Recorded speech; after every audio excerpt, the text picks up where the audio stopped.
More on extreme value theorem.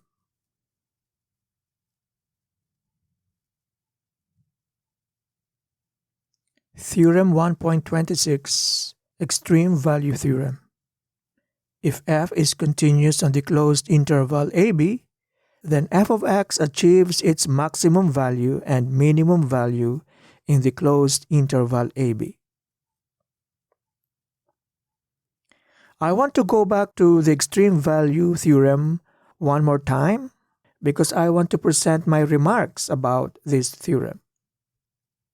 If the function is continuous in the closed interval ab, the theorem is telling us that we are sure to find its absolute extreme points in that closed interval. What does it tell us about functions that are not continuous on the closed interval ab? Does it mean that the discontinuous functions do not have absolute extreme points in the closed interval ab? Is that the conclusion we can make out of that? And pay attention to how the theorem is written. It was careful about how it wrote the interval. It's the closed interval ab. Well, why not open interval ab? What's wrong with that? So I want to make remarks about this. So again, let us go back. What does the extreme value theorem say? Given this function, the graph of this function, which is continuous in the closed interval, so let us estimate that. In the closed interval, this is negative 0.9 and this is 2.5. So our closed interval here is negative 0.9 to 2.5, okay? So given this function, for example, a continuous function in the closed interval, negative 0.9 to 2.5. Since it is continuous, we are sure that it will achieve its maximum value and minimum value in the closed interval ab. And in this particular case, the absolute extreme points are point C, look at that, and point B. The absolute minimum is approximately, maybe this is approximately negative 0.5. It's below the horizontal axis. That is the absolute minimum.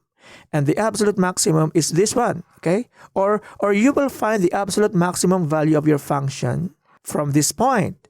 The y-coordinate of that point is maybe something like 2.7. So this function achieves its maximum value and minimum value in the closed interval, negative 0.9 and 2.5. The minimum is approximately negative 0.5 and the maximum is approximately positive 2.7 or 2.8. Now I must again remind you of the contrapositive of the extreme value theorem. So a conditional statement P implies Q is equivalent to its contrapositive, not Q implies not P. So I was asking you what the theorem says about this continuous function, okay? We cannot be sure about that. What we can be sure is on the contrapositive of this conditional statement. The contrapositive is if f does not achieve either its maximum value or minimum value in the closed interval ab, then it is not continuous in the closed interval ab. So what does it tell us about functions that are not continuous in the closed interval ab? Does it mean that discontinuous functions do not have absolute extreme points in that interval? Well, it depends. Because the answer to that is it depends. We cannot be certain if a discontinuous function would have absolute extreme points in that interval. Not like with continuous function. If we know that the function is continuous in the closed interval ab, we are sure. We don't even have to look at the function. If we are told it's continuous, we are sure to find its absolute extreme points. But not so with discontinuous function. So if f is not continuous in the closed interval AB, the function may have or may not have absolute extreme points. So don't make a conclusion just by knowing it is discontinuous. We have to look at the function itself. Consider this function, for example. This is its graph. So this is a discontinuous function in the interval 0 to 5. So we are paying attention to the closed interval 0 to 5. Does it have absolute extreme points in that interval? Yes, the absolute extreme points occur at points D and points A. The absolute maximum value of our function is 2. The absolute minimum value of our function is -1. So this function has an absolute maximum and absolute minimum in the closed interval 0 to 6. I'm sorry, it is closed interval 0 to 6. It does have absolute extreme points. Well, even though it is not continuous in the closed interval. How about this? Let us consider this function. And the interval we are looking into is the closed interval -1 to 2. So this function is discontinuous. Because look at that. That is an open point. That is an open circle, an open dot. And you know what that means. That means our function has no value when x is 0. That is how we interpret an open circle. Okay, so these are the questions. Does this function have both the absolute minimum and absolute maximum? Well, this one only has one absolute extreme point, and that is point B. So you cannot call A an absolute extreme point of this function because point A is not part of the graph. The absolute minimum value of this function is this. It is -2. But it is not continuous in the closed interval 0 to 2 because of that. Now, you might be asking, what is the absolute maximum in this interval, -1 to 2? Well, if you were to say that 2 is the absolute maximum, that is wrong because your function has no value when x is 0. That's why it is an open circle.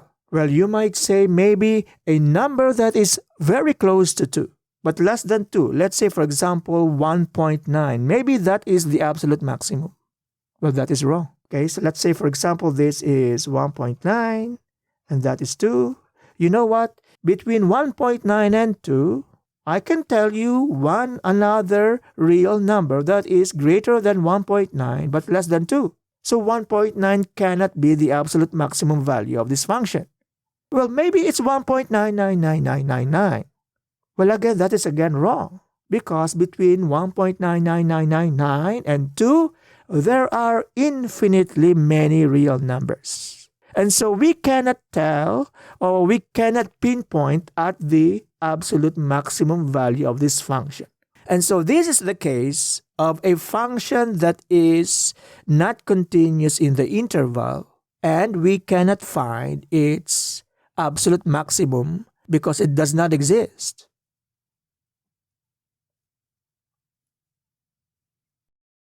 Let us flash the theorem one more time, okay?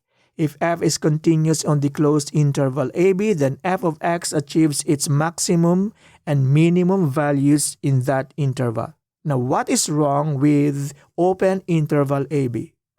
Why not open interval AB? So the function does not tell us, the theorem does not tell us in a definite way if the function would have extreme points in the open interval AB. Again, it may have absolute extreme points or it may not have absolute extreme points. And that being the case, we cannot make conclusions about the function when the interval that we are working on is the open interval AB. Look at this function, for example, and let us pay attention to the open interval, okay? Open interval -1 to 1. This is a continuous function. what are the absolute extreme points of this function? Does it even have absolute extreme points? So the answer to that is no, because those 2 points are not part of the graph.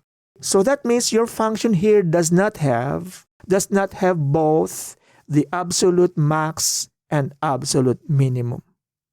So you can see here now why the extreme value theorem is only true if the function is continuous on the closed interval AB. We can be sure. We don't even have to look at the function. We don't even have to see its graph.